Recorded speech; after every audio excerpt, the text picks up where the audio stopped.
bienvenue. Aujourd'hui, on va regarder de près les chiffres de KRI, la société laitière grecque. On a les états financiers du premier trimestre 2025. L'idée, c'est de décrypter un peu tout ça. Exactement. On va se baser uniquement sur les documents fournis pour analyser la performance, la structure financière, enfin, voir ce qui ressort de ce début d'année 2025 pour eux. Bon, alors, attaquons par les ventes. La croissance est assez impressionnante, hein?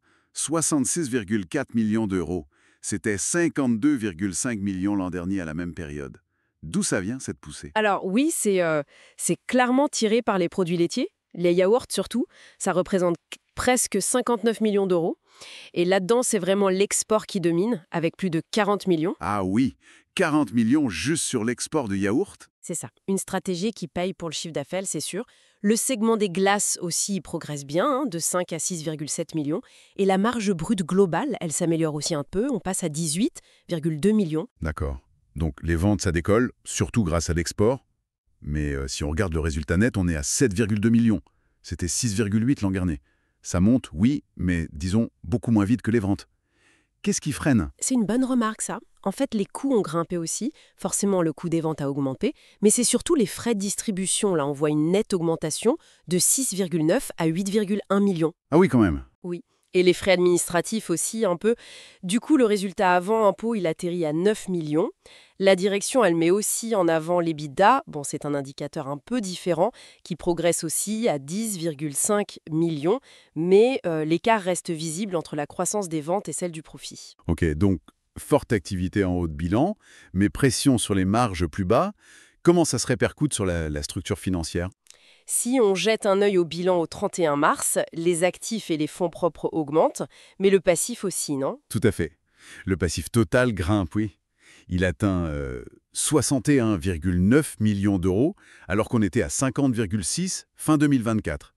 On voit surtout un nouvel emprunt à court terme, 3 millions, et une augmentation assez forte des dettes fournisseurs. Les dettes fournisseurs. Oui, elles passent de 33,7 à 42,7 millions. Ça peut indiquer des volumes plus importants ou peut-être des délais de paiement un peu allongés pour gérer la trésorerie, justement. D'accord. Et la trésorerie, justement. C'est ça qui m'a un peu interpellé. Le tableau des flux montre une sortie nette de cash sur les activités opérationnelles. Moins 6,5 millions d'euros. Alors que l'an dernier, c'était légèrement positif et que les ventes explosent, ça paraît contre-intuitif. Qu'est-ce qui pompe le cash? Alors, ça, c'est vraiment le point clé de ce trimestre. C'est lié aux besoins en fonds de roulement, le fameux BFR. En gros, c'est l'argent nécessaire au quotidien pour faire tourner la boutique. Et là, deux choses pèsent lourd. D'abord, les stocks. Ah oui, Ils ont explosé, hein, plus 10 millions d'euros par rapport à fin 2024. Il y a les glaces, bien sûr, stockées avant l'été. C'est l'effet saisonnier classique. Il le mentionne d'ailleurs dans la note C12. oui, logique pour les glaces. Voilà. Mais il y a aussi les matières premières pour les yaourts dont les ventes augmentent fortement et en parallèle les créances clients. L'argent que les clients doivent à Cricri ont aussi bondi de 13 millions. Tout ça, ça immobilise beaucoup de cash à court terme. Ah, d'accord, je vois. Le stockage avant la saison des glaces et la croissance des yaourts qui tirent les stocks et les créances. Forcément, ça pèse sur le cash tout de suite. Logique. Est-ce qu'il y a d'autres points notables dans les documents? Oui, on peut noter deux ou trois petites choses. L'entreprise a profité d'un crédit d'impôt lié à des investissements grâce à une loi grecque spécifique, la 43-99-2016. Ça aide à réduire un peu la charge d'impôt ce trimestre. Et le taux d'intérêt moyen sur leurs emprunts, il est de 3,92%. Et pour les actionnaires? Oui, des éléments un peu plus techniques. Alors, il y a une proposition de dividende sur la table. 0,40 euros par action pour l'exercice 2024. C'est plus que l'an dernier, 0,35 euros. Mais bon, ça reste une proposition, il faut l'accord de l'Assemblée générale. D'accord. On voit aussi des opérations avec ce qu'on appelle des parties liées, c'est-à-dire des entités proches de l'entreprise, comme les actionnaires principaux. Il y a notamment un emprunt obligataire de 4,2 millions couverts par eux. C'est une info standard importante pour la transparence. Et enfin, les documents confirment qu'il n'y a pas d'événement majeur après la clôture ou de litige important en cours. Parfait, c'est très clair.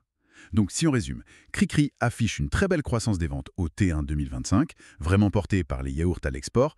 La rentabilité, elle, progresse, mais plus doucement à cause des coûts qui augmentent.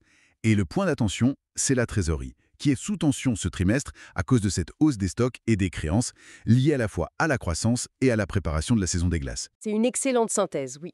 Ces chiffres nous montrent une entreprise en pleine expansion qui doit gérer activement les défis qui vont avec. L'impact sur le cash, la saisonnalité. Tout à fait. Et pour terminer, peut-être une petite réflexion pour aller plus loin. On voit bien cette forte dépendance aux exports de yaourts d'un côté, et puis la saisonnalité très marquée des glaces de l'autre. Ça soulève une question, non? Quelle stratégie, peut-être d'expansion géographique ou de diversification de produits, Cri-Cri pourrait envisager pour, disons, mieux équilibrer tout ça et stabiliser ses flux de trésorerie sur toute l'année?